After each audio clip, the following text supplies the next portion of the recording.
The pressure's off. Woo! We're done with that. Good. Oh, of course you can, Barry. I saved it for you. Yeah, I saved it for you. I think I have more. No, I have more right here.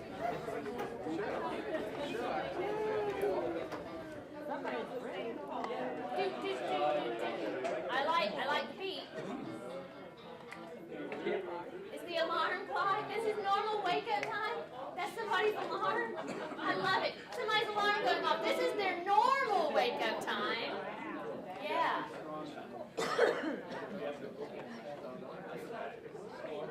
Okay.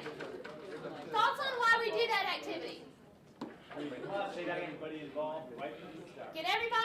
Let's get up. Let's get moving. And that's what this day is going to be. I promise you are not going to sit there and be nodding off at your seat, all right? My job is to keep you engaged, to keep you interactive, keep you moving, keep you thinking, keep stretching your mind and looking at new ways to do things. Anybody else have any thoughts why we do it? Yeah. Let's set the expectation right away. Right? Set some expectations. What do you think is really, where do you think is right? Do you think one side is right and the other side is wrong? They're both right. They're both right. Absolutely. Absolutely! I like his energy. Come sashay up here again. I like that. Hi, I'm going to have to learn sashay. See, I tell you, I learn something all the time from you people. Yeah, there is no right or wrong here, right? It is a building process. And really, I would say that the right or wrong is where you see yourself as being deficient. Because this is not about, I only do one step of something. It's about starting to recognize where you need to build your skills, where you need to get better. So if you say, listen, I am great over here. I am just fantastic. I spend a lot of time. I know their kids' names. I know where they go to school. I know their favorite color. I know what car they drive. I know what sports teams they cheer for. But at the end, I find myself yielding. Then I would say the most important part for you is over here. Right? Because this is where you need to do some work. Some of us go, man, they walk in the door and I say, hi, would you like to buy my home today? As my opening line. And I would say, maybe we should spend a little more time over here. Okay? So that's really the goal, is throughout the day, let's be open. Let's be open to new ways of thinking. Let's be open to evaluating our own areas that we excel in and the areas that we are deficient in. All right, so let's move into talking about energy and urgency. Yeah, right? Energy and urgency. I tell you, it's an exciting time to be in home building. Do we agree? Yes. Yeah, why do I say that? Why can I finally stand in front of a sales team and go, I am excited to be in home building right now? Give me some reasons why. What's going on with us right now? I'm sorry? Low inventory, baby. Yeah, moving through it. What else? Low rates. Low interest rates, right? Amazingly low interest rates. What else? You know exactly what you're getting. Explain a little farther. As far as the buyers, they don't have to worry about if there's mold behind the walls and the roof is going to cave in. Right. Right. Absolutely. They get to choose, right? And KB is a great place for that. Yes. Lots of distressed properties. Lots of distress. Short sales. You mean we're starting to move through those? No, they can buy our home. They can buy a new construction. Right, as opposed to, Yeah, it's hard to buy a short sale. right, it's hard to buy a short sale. Yes, it is. It is. It is hard to buy a short sale, right? I mean, there's a lot of frustration that you have to go through. When I moved out to Arizona a year ago, it's foreclosure central, right? And so what am I thinking before I move out there? I'm going to get a $2 million home for about $200,000, right? That's my cocky attitude. I'm going to work the deal. I'm going to negotiate it, right? I'm going to have basically a palace. Okay, that's what I think in my head. In actuality, I get out there, and are there a ton of short sales? Absolutely. Are there a ton of foreclosures? Absolutely. Do I want to live in any of them? No. No, I don't. Because one, the owners of those homes haven't cared for those homes for quite a while, is what I found when I went around. And so I didn't want to live in those. And then also, if I did want to live in them, if they had still taken pride and ownership in the home, I couldn't get the banks to agree. Often they would have 2 mortgages on the home, and then I would have to deal with 2 lenders, and then it's a mess. right? So it's a great time for buyers to buy new, right? Absolutely. Absolutely. I like you. Want to come sit up here with me? Are we starting to see buyers doing this? Is it safe to come out now? I've been hiding for about 5 years. I'm living with the in-laws. I'm still in a roommate situation, and I graduated college 5 years ago. Okay? Are they peeking out and saying, is it safe? Is it safe to come out? Seeing those pent-up energy buyers that have been waiting for the right time, waiting for conditions to all come together to make this utopia of a buying situation, right? Yep. That's what we're starting to see.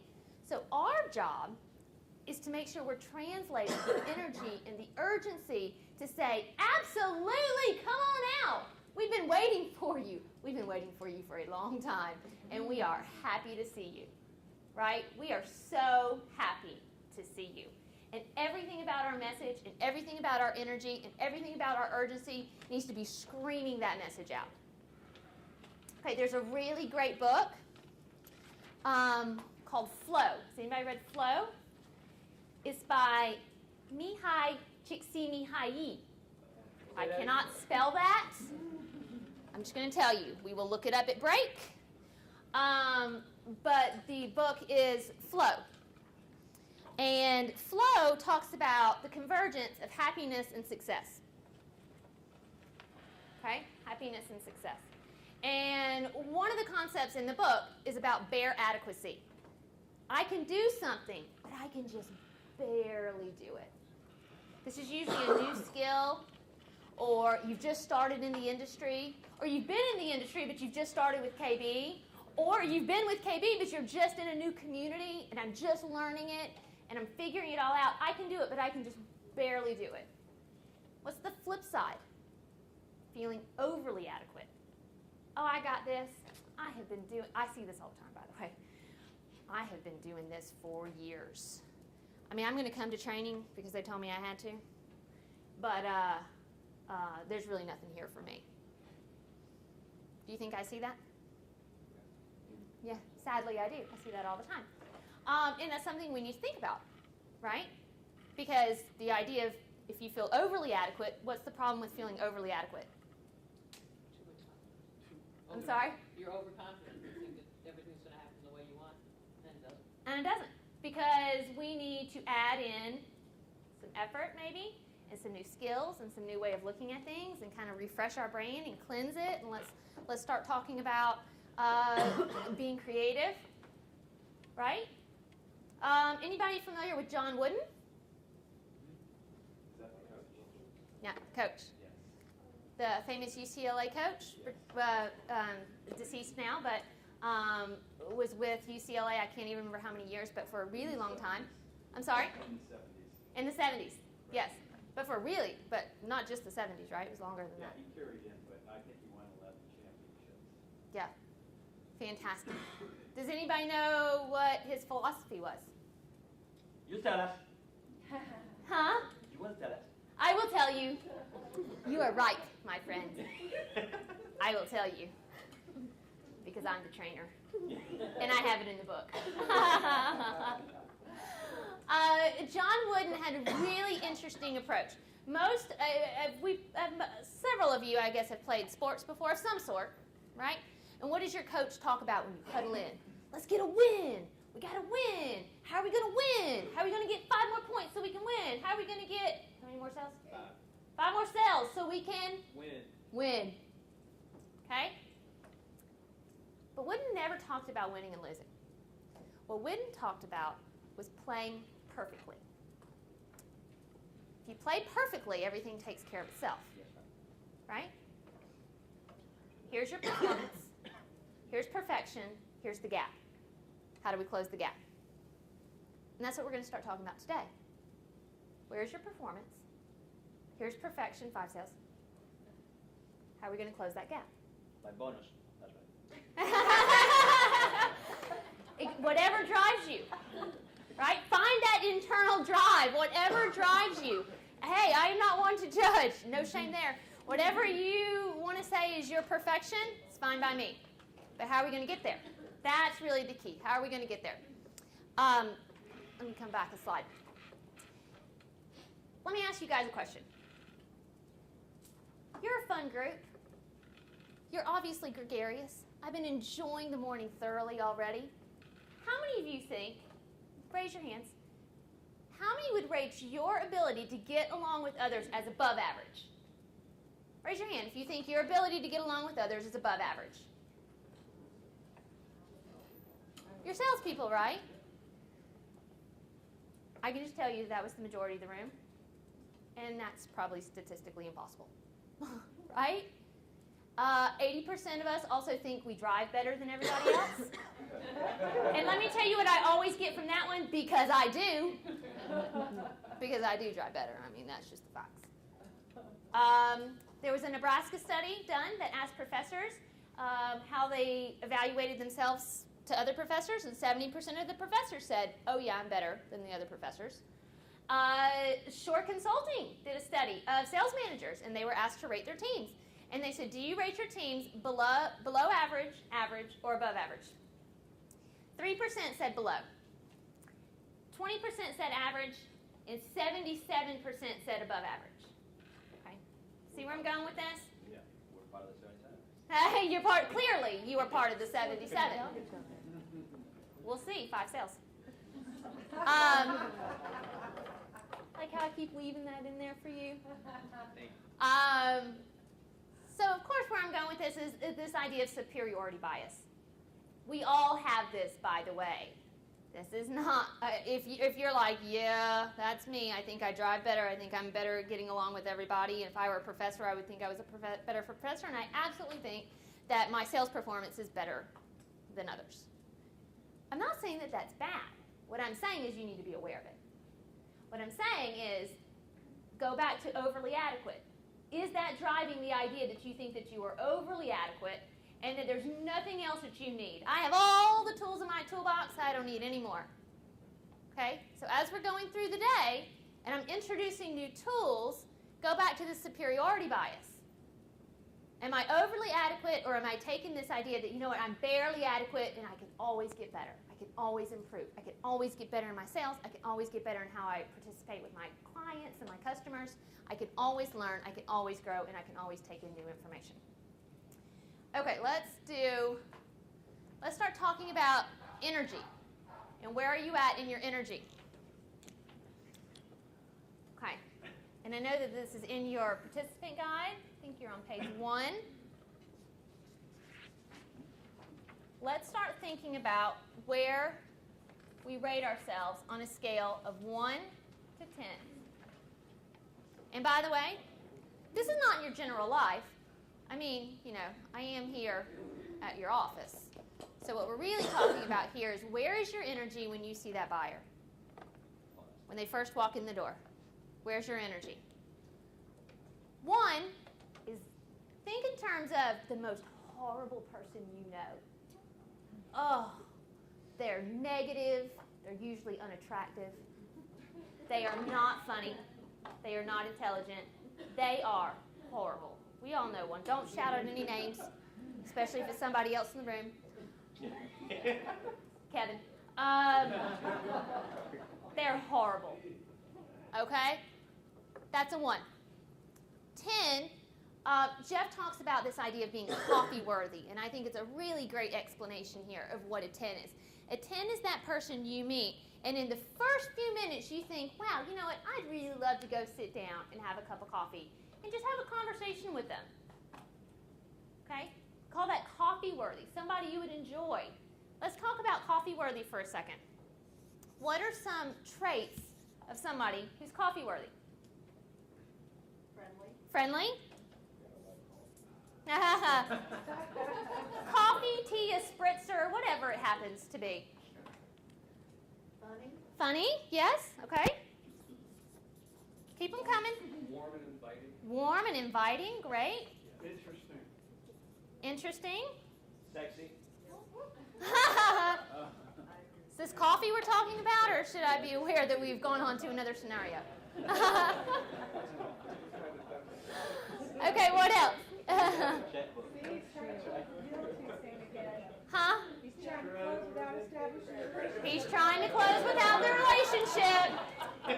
7:25. Premature closer.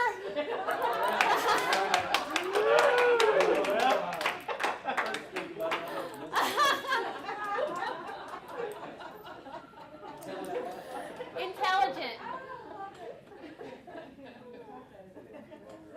Well groomed, okay? Yeah, I know somebody's stinky.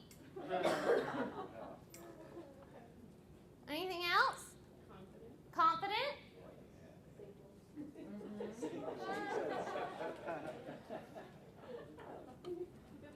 Good listener?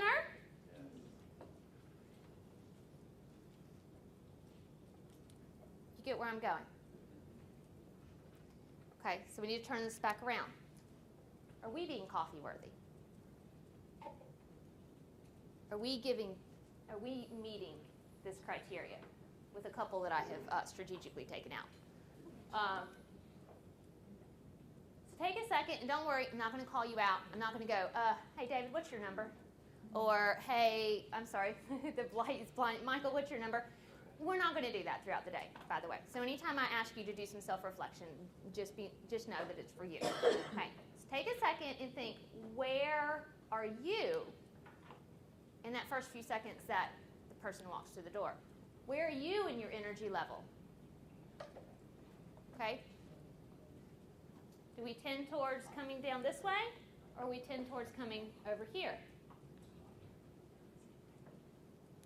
Because I got to tell you, those first 12, well, it's the idea is the critical 12, the 5 seconds before a person walks through the door, and then the 7 seconds when they first enter.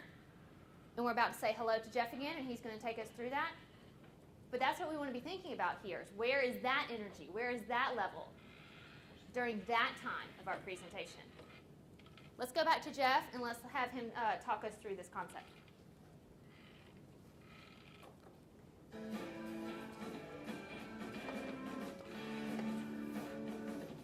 You know, when a customer comes through the door, there's no question about it. Their focus and their attention is on trying to read the energy and what goes on in that sales office, what's happening in that environment. They can't help it. We do it naturally. You do it, I do it, we all do it.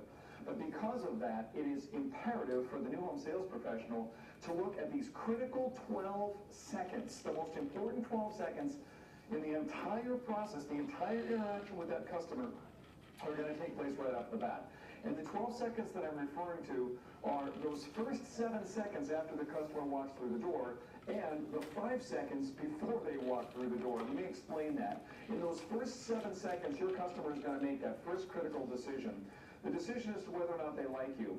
They read the energy, they read the body language, they read the facial posture, and they ask themselves the question on a subconscious level, but they still ask the question, do I like this person? It only takes 7 seconds for them to make that decision. And then what happens next is critical. If they like you after 7 seconds, they will continue to like you thereafter. If they don't like you after 7 seconds, the converse is also true. They will continue to not like you. Now that's really, really important, because when you look at, if you study Robert Cialdini in his book on influence, one of the principles that he talks about is the principle of likability. If you want to influence someone, whether they like you or not is critical to your ability to influence. People are influenced much more by people that they like. So what we're going to focus on now in the action plans that you're going to be working on, really not so much what happens in those critical 7 seconds, and what happens in that 5 seconds before they walk through the door. And the discussion of whether or not you have a solid pre-shot routine. It's a golfing term that says before every shot I go through that routine to make sure that I am 100% completely engaged in what's going to happen. So I'm going to challenge you here to be thinking through what happens for you before that customer walks through the door. Now, some of you already have a routine, and I'm going to ask you to do two things. One is enhance it, and the other is maybe to change it up just to keep yourself fresh. But if you don't have a routine, the problem is that when that customer walks through the door, you are trying to kind of rev up, and we end up approaching the conversation from that neutral energy that is devastating. It's really, neutral energy doesn't help anyone at all. You have to make sure that you are 100% positively engaged right from the very beginning. Now, it doesn't mean that you have to be over the top or bubbly and even obnoxious by any means, but it means you have to be positive. That's the scale we're looking at, to make sure that you're the most positive person that you can be. And the only way that you can do that is to get your head on straight before they come through the door. So I'm going to have you working here on what you can do to increase your chances of a strong first impression and what you do in investing in those first 5 seconds. Now you can look at this from a number of different opportunities. You can look at this in regards to what you say to yourself. Self-talk can be very powerful and very uplifting as you train your mind. You could say something like, I'm about to change this person's world, or I'm going to be coffee worthy in the first 3 minutes of this conversation, or here comes the most important person that I will meet today. But you say something that gets you fully engaged to what you're going to do. Maybe it's something physical, a routine that you go through. Maybe it's rolling your shoulders or doing a couple of jumping jacks or taking a couple of deep breaths to let you know whatever you were working on in the past is now over. I'm going to fully invest in what's going on right here. Or maybe it's looking at it and saying, my job here, my goal here is to build the type of rapport that they'll want to show their mission right from the very beginning. And so you make a conscious decision to build that rapport in order to discover their mission. And one other thing you can look at, and that is we can say, how can I make a decision to be completely positive even if the customer is negative? If I make that decision by myself in advance, then I won't let that customer take me off my game. Now, there are other ideas, and you can brainstorm that with your peers, but you've got to have this pre-shot routine down. You've got to have those 5 seconds down before you can be prepared for those first 7. You can't wait for the door to open to suddenly turn a switch and hope that it's all going to work well. So this is where we start, making sure that we are as strong as we can be in that 5-7. You get those critical 12 seconds down and you are right off the bat on the way to changing someone's world.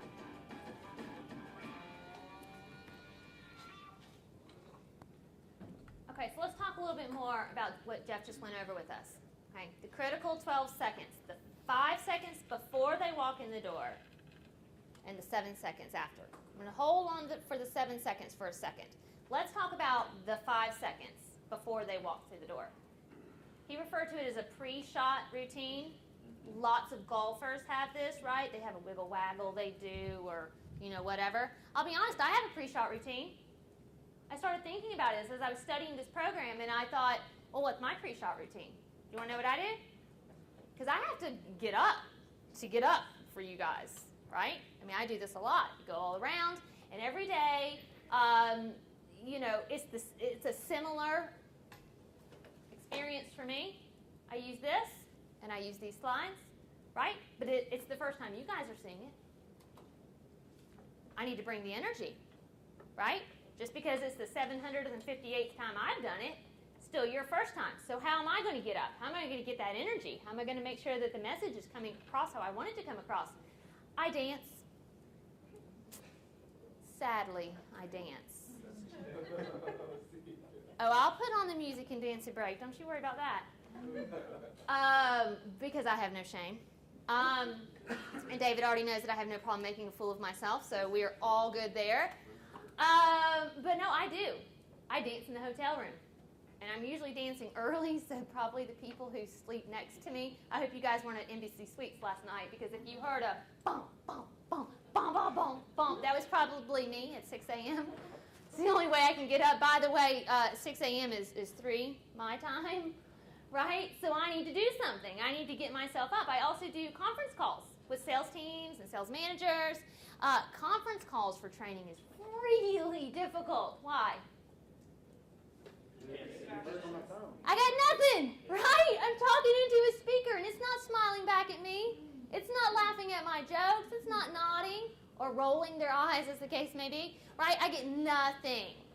So I dance before I get on conference calls. I need something. I got to get up. I got to get the energy. I got to get moving. I got to feel the blood going, okay? What do you guys do for a pre-shot routine? Does anybody have something they do? You're sitting here. Let me set the scene for you. You're sitting in your office.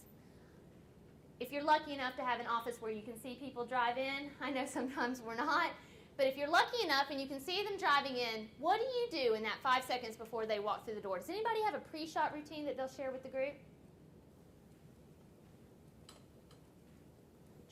chirp, chirp, chirp. Yeah. Yes, please, tell me. I take a look at them getting out of their car, and I visualize as they're getting ready to enter the sales office how I'm going to take them through each one of the critical steps. And for me, the most confident one is establishing that relationship early on. Because if you do that, Anybody want to move over to this side? everything else falls in place. But it's critical because I know that if not in the first, I didn't know it was this quickly. I thought it was the first minute. In my mind, it's the very first greeting and the first minute that they're going to decide Right. whether they're confident with you and they trust you. Right. That is a rock star answer. That is a rock star answer. Visualization. Visualization is powerful. Do you see motivational speakers that make their whole living of talking about visualization? Absolutely. If that works for you, visualize them. Visualize them putting that sold sign there. Visualize them writing their names on that contract. Visualize. Anybody else have a pre-shot routine? I just tell Daniel this is a deal walking in the door. Awesome! It can be that simple. This is a deal, baby. This is a deal. It can be that simple. Okay? Can it be as simple as, yes, here they come? Yep. It can. It can be that simple. My challenge to you is if you didn't answer me and you don't have something, that's a spot for us here, right? That's a aha moment. Okay. You know what? I don't have a pre-shot routine. Because let me tell you what my pre-shot looks like. No, Kevin. No, I still don't have anything.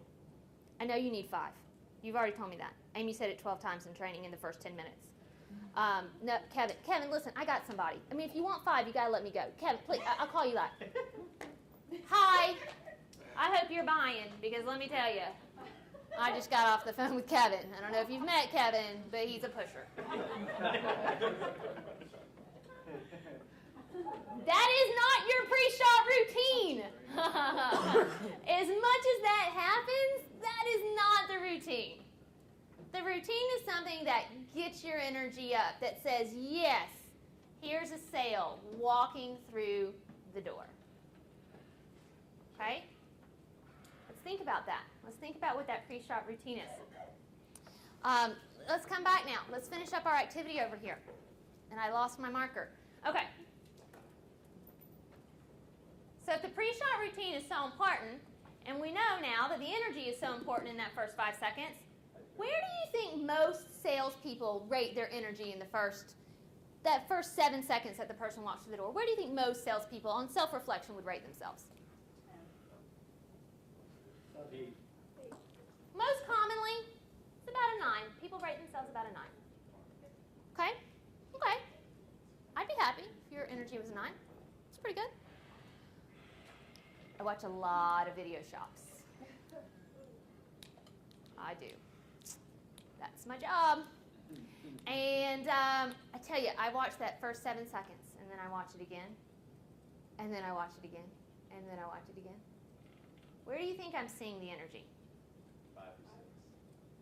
Bingo. I am. This is neutral, by the way. I'm usually seeing it around here. It's not negative. They're not nasty. It's always fun to play the game of when do they realize they're being shopped? Because let me tell you what happens. Whoa, I better come on up. Mostly we're around a 6. Mostly we're around a 6. Far cry from 9. Okay. Superiority bias. Got a little perception problem there. What are some things that bring us down? Why are we moving this way instead of moving this way? What are some things that suck your energy right out of you? Distractions. Distractions. What kind of distractions?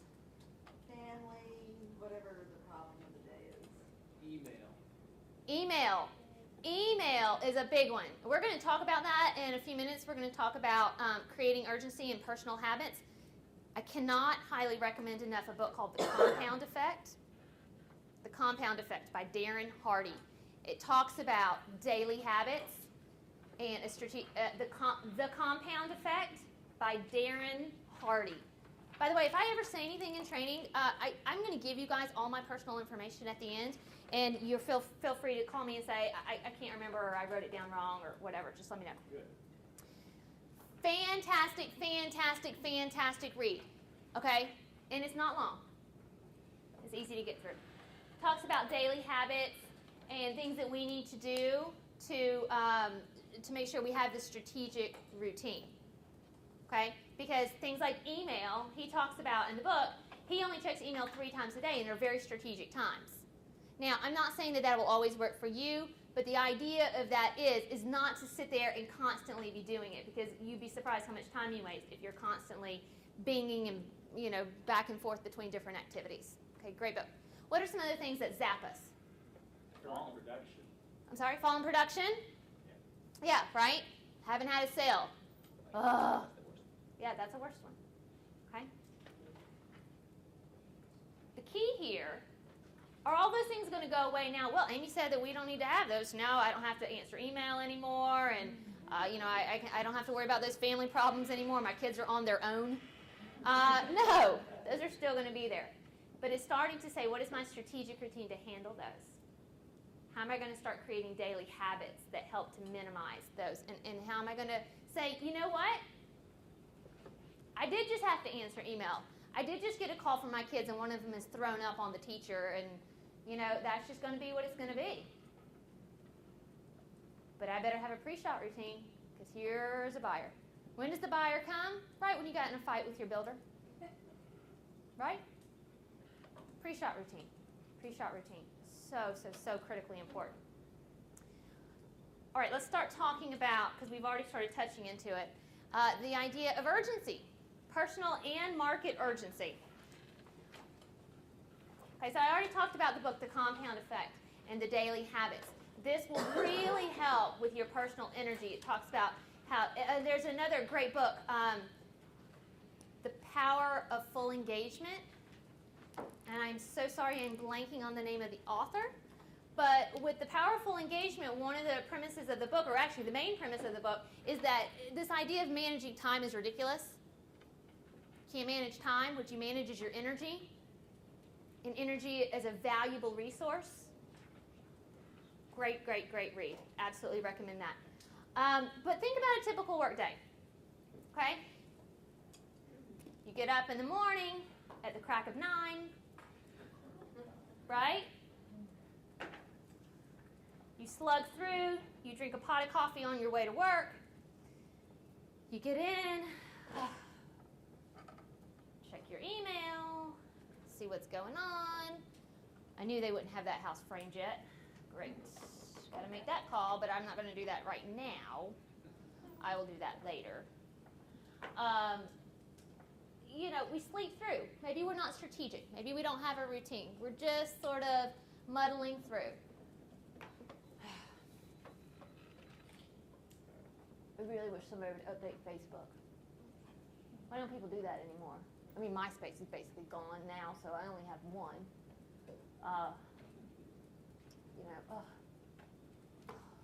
And then what happens? A car.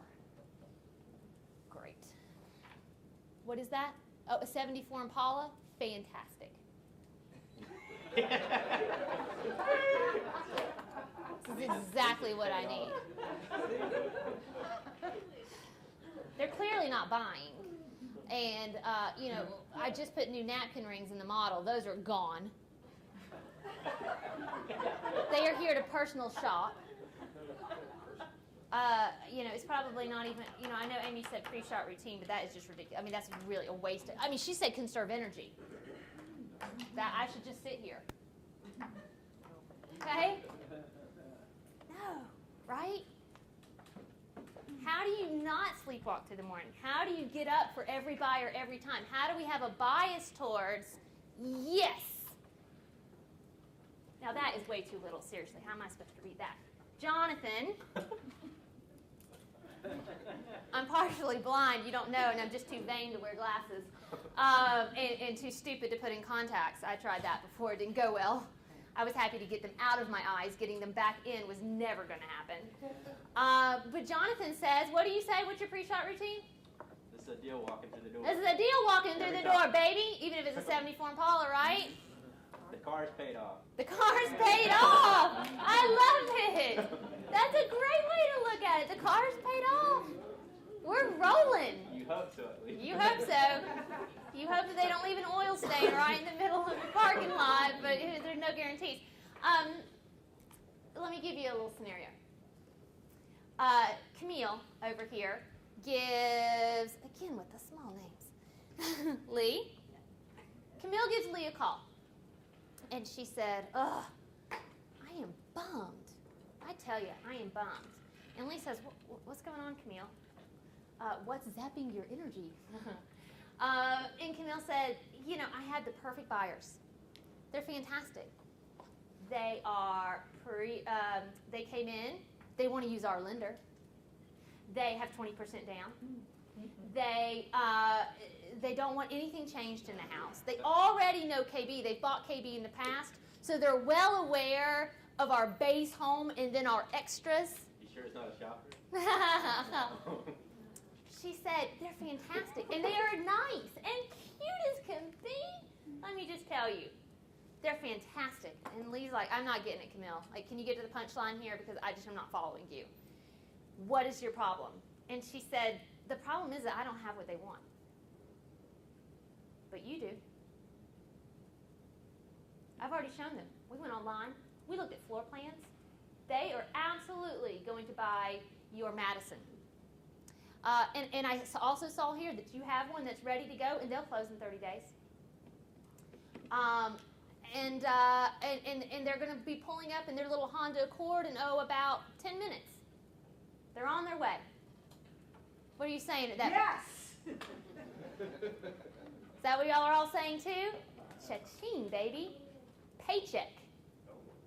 And Kevin's saying, now I only need 4 more. But let me tell you something. Not if you don't close it. Great salespeople don't need the call. Great salespeople don't need the call. Because great salespeople say, cha-ching, baby, yes. Right? That's a great pre-shot routine. That's all, yes. Great salespeople don't need the call. Let's have a bias towards saying, this person is going to buy. They are showing up for a reason. They're not showing up because it's a fun thing to do, right? They're showing up for a reason. Let's have a bias towards that. So we talked about personal urgency. Let's start talking about market urgency, because it's a fun time to talk about market urgency, right? We talked a little bit about that earlier. Great interest rates. We still have selection. There's sort of this shifting of the winds, if you will, right? The peaking out of buyers. They're excited. They're excited.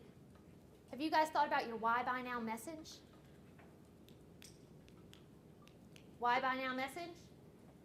I would never tell you to memorize scripts, but if you don't have a why buy now message, I would tell you to script something out and practice it to be ready, because you need to come out of your seats with that one. Have you ever seen the stars align in April 2000? And I'm serious, by the way. This is not like a trainee kind of like, let's be gung-ho. I'm serious. Have you ever seen the stars align for a buyer like they've aligned in 2012 in April 2012? Have you? No. Have interest rates ever been better? No. Have prices in quite a while, have prices been better? So they're going to get the best price. They're going to get the best interest rate. Is there still selection? Let's think back. 2004, 2005. Buyer walks in and goes, you know, I have a few questions, and I'd really like to talk to you about some of my options. You are so silly. People waiting on this. Yeah. You know, and I was thinking that maybe the price seemed a little high, and maybe we could talk about that. You did want to do that? You wanted to talk about the price? You see that guy behind you with the checkbook in his hand, he doesn't really want to talk about price. So if you could take 2 steps to the left, I'd like to sell that guy a home. Right? It's true. I remember being on calls, and we would do these regional sales driver calls, and Florida for sure would say, yeah, it's the 3rd of the month. We've sold 498 homes in this community, and we have cut off sales for the rest of the year because now construction has to build them. Slightly exaggerated, but you get where I'm going. We did. That's what happened. It was fantastic. But it was fantastic for who? Yeah. Was it great for buyers? For the agent. It was great for the agents. It was great for builders. It was great for business. Sort of. Because the buyers, really, they didn't have anything. Now, we're starting to see an aligning, right? It's a great time for buyers. It's a fantastic time for buyers. And now it's starting to be a better time for us. We're starting to meet here in the middle, right? Why buy now message? What is your why buy now message? Have you ever had a Mary Kay person basically trample you? I have got to tell you about this new mascara. It is so fantastic. Your eyelashes, they're probably only this long now, but they'll be this long afterwards, and you will just bat those eyes, and they will just come running for you. Right? I mean, that's how they feel about their product. And this is mascara they're selling. Are we that excited about our product? We need to be. Our product changes people's lives. Mascara does too. But you know what I mean. Why buy now message? Tupperware. People love some Tupperware. You have never thought a bowl could do so many things. But buddy, they are going to show you. You had no idea. It can flip inside out, sideways. You can carry cupcakes upside down without the frosting getting anywhere. Fantastic product. Okay? Are we that excited about our homes? Our homes, people. Right? You go back, you were talking about kids and dogs and schools, all this stuff. Be excited. What is your why buy now message? Have it, know it, jump out of your seats with it. Do me a favor, go back and calculate what a 1% jump in the mortgage rate would be. What it's going to cost your buyer. Extrapolate it over 5 years. Come up with that number. That is cash out of pocket. That is real, that is true, and that will happen. Why buy now? Now is the time to buy. Now is the time to move. What are people going to say when they look back and, let's go 3 years. And they're going to look back at the people bought in April 2012. What are they going to call those people? Lucky, smart, genius. We don't normally recognize genius until it's hindsight, right?